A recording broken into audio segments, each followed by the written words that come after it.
Welcome, everybody, to FanStream Sports, powered by DSP Media. This is the Fighting Irish Daily Blitz, and I'm your host, Rob Fedoff, also known as RPT. You can find me on X at PFedoff. So this is episode 100 of the Fighting Irish Daily Blitz. It's a special edition of the Fighting Irish Daily Blitz, and I will have a special announcement at the end of this podcast. But it's mostly a podcast about the NC State recap from yesterday's game. But first things first, head over to our website at fanstreamsports.com for a plethora amount of additional information on our other podcasts.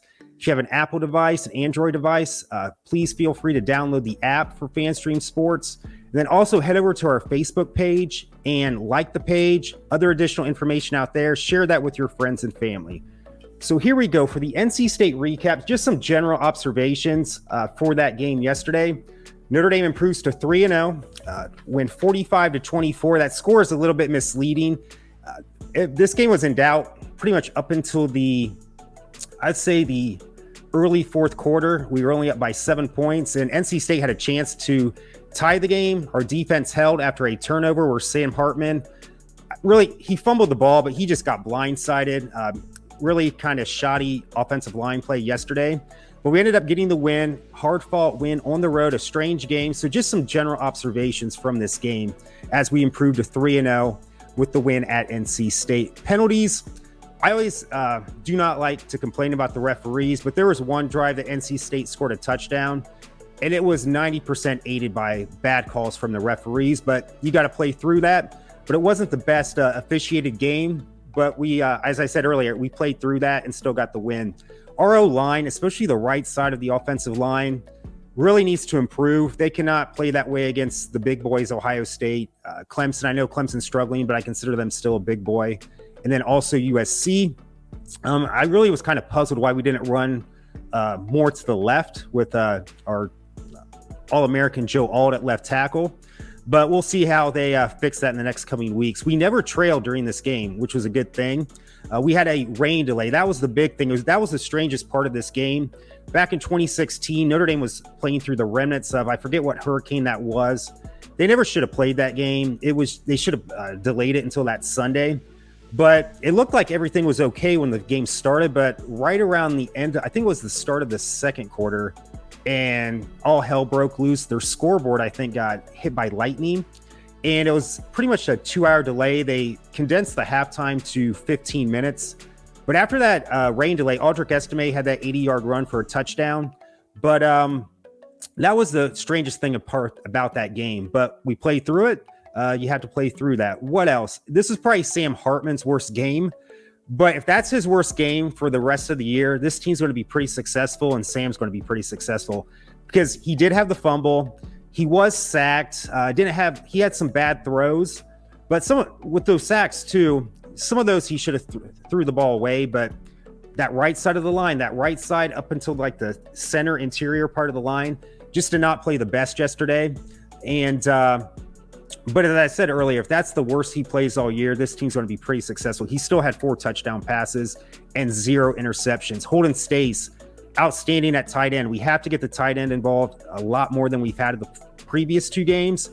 He had 2 touchdowns, a long touchdown run after a pass from Sam Hartman. Just a great game from Holden Stace. Turnovers to points. As I said earlier, we were only up by 7 points. We held them to a missed field goal after that Sam Hartman fumble. And then we had 2 interceptions, turned those into 14 points, and then pretty much just took over the game after that. This was the longest field goal in Notre Dame history, 54 yards by Spencer Schrader. But then he also missed another field goal. And I keep hearing he has one of the strongest legs in football. That's great, but he's got to be accurate as well. It's like if a pitcher can throw 100 miles an hour, but if he can't hit the strike zone, it doesn't matter. If a person can throw a football, 100 yards, it doesn't matter. The accuracy is what I'm more concerned about. And as I said in previous podcasts, if the game comes down to the wire with Ohio State, Clemson, USC, Duke, who knows? And we need a 45-yard field goal. He's got to hit that. He's been a little bit shaky. Granted, he hit that 54-yard field goal yesterday. It looked great, but then he missed another one as well. So just got to shore that field goal kicking up a little bit there. What else? Maris Leofau was outstanding. That's the greatest game I've ever seen him play.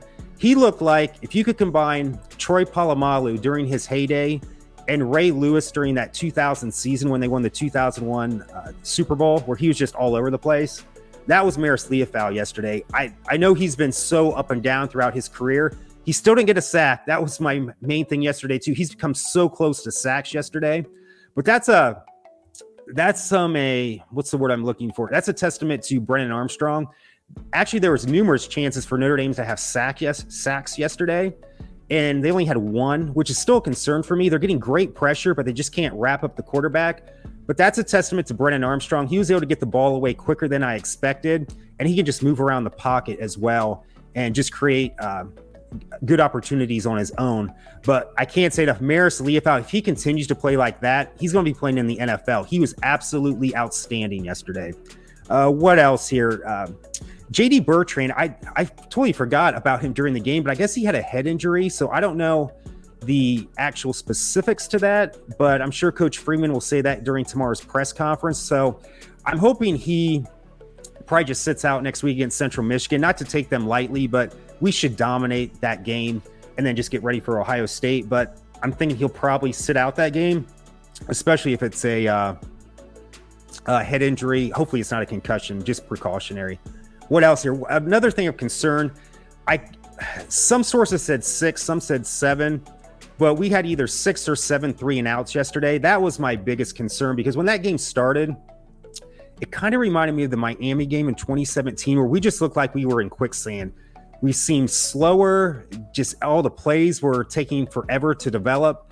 But as we got those turnovers in the second half and just when the offense started to wake up and Sam Hartman woke up as well, we did a lot better, but way too many 3-and-outs. That has to improve as well. This game reminded me of a lot of the Wisconsin game, the Shamrock Series in 2021, where Wisconsin led in the fourth quarter and then Chris Tyree had that 96-yard kickoff return, and then Notre Dame won by 28 points. And Notre Dame was up by 28 points near the end of this game, and then NC State got a garbage touchdown to cut it to 21 for that 45-24 victory for Notre Dame, but very similar to the Shamrock Series game in 2021.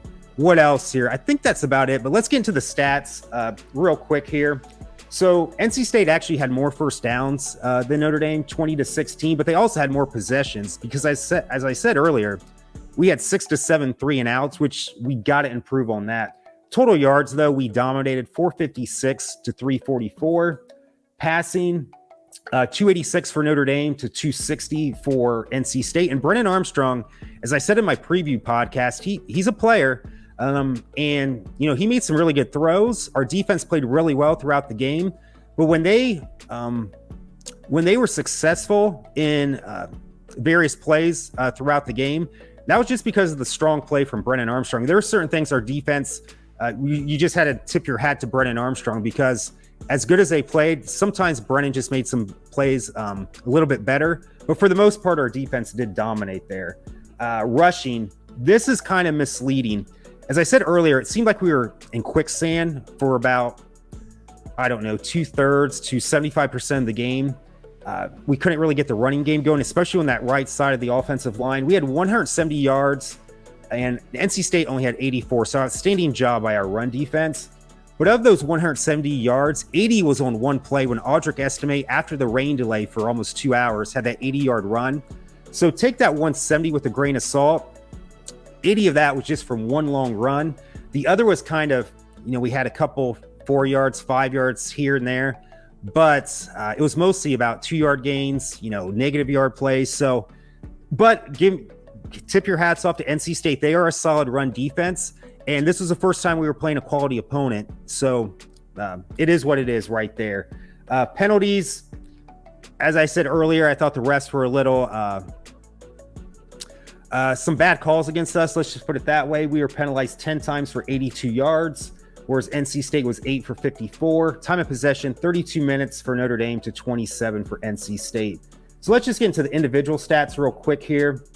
If we look, Sam Hartman was 15 out of 24, 286 yards, 4 touchdown passes, 0 interceptions, which was great. He did have that fumble.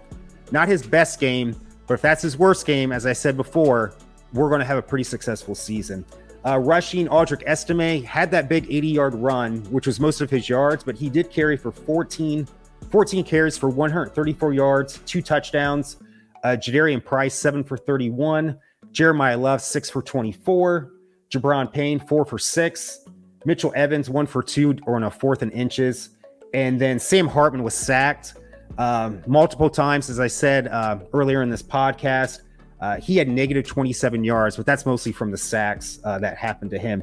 Receiving, he spreads that ball around very well, Sam Hartman. He continues to do that. We had 8 different individuals catch passes yesterday. Holden Stace, tight end. That's great to get the tight end involved. 4 for 115, 2 touchdowns. Chris Tyree, 2 for 68, had a long catch of 65 yards. Tobias Merriweather had a great catch for 45 yards, but still just 1 catch. We got to get him involved. Jaden Greathouse, 3 for 15, and he also had a touchdown pass. Just a talented freshman. Davis Sherwood, 1 for 10, and that was for a TD. Jadarian Price, 1 for 9, and then Mitchell Evans, 1 for 2. So for talking point 2 today, the big topic here is adversity. And I know we had us fans were kind of going through some up and down moments yesterday. We're thinking, okay, here we go again. Another time on even though it wasn't a big stage, NC State was 1-0, not a top 5 team. But this was a pretty big game for Notre Dame. This is the first true road test. NC State, I think they had only lost 1 game at home in the past 2 or 3 years. They had been pretty successful at home. They came in with a pretty experienced quarterback and a pretty solid defense. But we had weather conditions. The refs seemed to be against us throughout the game. We were struggling. The offensive line was struggling. Sam Hartman was struggling somewhat. What else? There was a couple, we could have had Benjamin Morrison dropped an interception, I should say. And then 2, there was just times where there's probably 4 or 5 times where NC State fumbled the ball and we just could not come up with the ball. It just seemed like things were against us. But we played through that. We're going to have some adversity throughout the season, and you need that to be successful. Because if it's all smooth sailing, and then you get to game 10, game 11, or make it to the playoffs, and things aren't going right, you don't have that experience where you can relate to and say, hey, we've been here before, we can do this again. Now we've had that experience, we've had that adversity, and I think this is going to help us. I'm still picking us to lose to Ohio State and at Clemson. I'm still saying 10-2. But now I'm starting to think in the back of my mind, maybe not. I'm still saying it, but I think this adversity is really going to help us down the road. But this was the first time this season. There's going to be other times as well where, hey, this is where about 3 podcasts ago where I said there's some times where the offense, it's just not going to be their day and the defense has to pick it up. Well, that was yesterday for 75% of the game. And the thing is, if the defense doesn't create those 2 turnovers, it's only a 7-point difference in this game, but 2 interceptions lead to 14 points. But I will say the offense took advantage of the defenses when the defense got a turnover from NC State. When we got those 2 interceptions, the offense didn't mess around. They took advantage of that opportunity. So that was a good sign for the offense, just finally, as I said earlier, waking up. So our number 3 for this podcast, as I said, this is a special edition of the Fighting Irish Daily Blitz. So for point number 3 today, I said earlier, I would love to beat Ohio State, and I hope I'm wrong about this game. I know Ohio State's struggling. The quarterback situation looks like a mess right now, but I think they still have 2 weeks before they play Notre Dame, and we're 0-5 in my lifetime against Ohio State. I know those are different teams, but until we beat them, I would be a fool to not pick Ohio State. But as a Notre Dame fan, I would love to win this game. But here's the thing. So as I said here, my Steelers are playing today. You see the jet black color. I mentioned this to a couple other people before. And so here's the thing. If Ohio State loses to or I should say this, if Notre Dame beats Ohio State, I am going to, as you can see here, as I get older, I used to have very much darker hair. It's still brown, but I have to use like a, let's just say over-the-counter stuff, little coloring material. What's it called? Like Revlon, whatever, those little touch-up jobs, so I don't have gray spots. Well, the thing is, that over-the-counter stuff is it doesn't work as well as it used to as I get older. Well, here's the thing. If Notre Dame beats Ohio State, I already have a stylist. Her name is Tanya, who said she would do this. And I'm going to color my hair the same color as Sam Hartman. As you know, he has pretty dark hair, kind of like a jet black, like this Pittsburgh Steelers shirt color. But I will color my hair the same color as Sam Hartman if Notre Dame beats Ohio State. And here's the thing. It may end up being a issue. If I go on campus at Notre Dame, they may start to think, well, who's the more attractive older brother than Sam Hartman? Yeah, I'm just joking around. But the more I think about it, actually, it wouldn't be an older brother. I'm old enough now to be Sam Hartman's father. Actually, I'd be a young dad because Sam was born in 99. That would have been a year after I graduated college. So I would have been a young old, or how can I say this? A young dad with a kid in college right now. So it probably would have been a shotgun wedding in 99 with my imaginary wife at the time. Like I said, I'm just kind of being funny here. But no, I'm going to do this. And the thing is, if this happens, it'll be great because having the color that much darker, it's going to hide the gray for a lot longer as well. But I'm putting it out there right now. Notre Dame, if you beat Ohio State, I will color my hair, or my stylist, Tanya, will color my hair jet black like Sam Hartman in honor of the great quarterback that he is at Notre Dame, the best quarterback we've seen in a while. My hair will become jet black like Sam Hartman. That's the special announcement for episode 100. So I'm hoping it happens. If not, I'm still going to get my hair colored anyway, some color, just to, as you can see, just to hide this gray because, yeah, it's still dark up there, but the sides are what really affects me. And those Revlon, that's the word I was like, the Revlon touch-up. Terry Hatcher used to advertise a lot when she was on Desperate Housewives. That's how I got into that way back in the day. And that's when my hair wasn't as gray. And it's not really gray now. It's just certain areas I got to touch up. That's probably more than you need to know. But one final word for my special 100th episode. That's the thing. It's the 100th episode. How ironic. My 100th episode, we have a special announcement. But here it is again. If Notre Dame beats Ohio State, I will color my hair jet black, the same color as Sam Hartman, for the big win that Notre Dame would have over Ohio State in honor of the great quarterback that he is. And we'll see how that goes. But thank you so much for joining me for episode 100, this special edition. And as always, go Irish.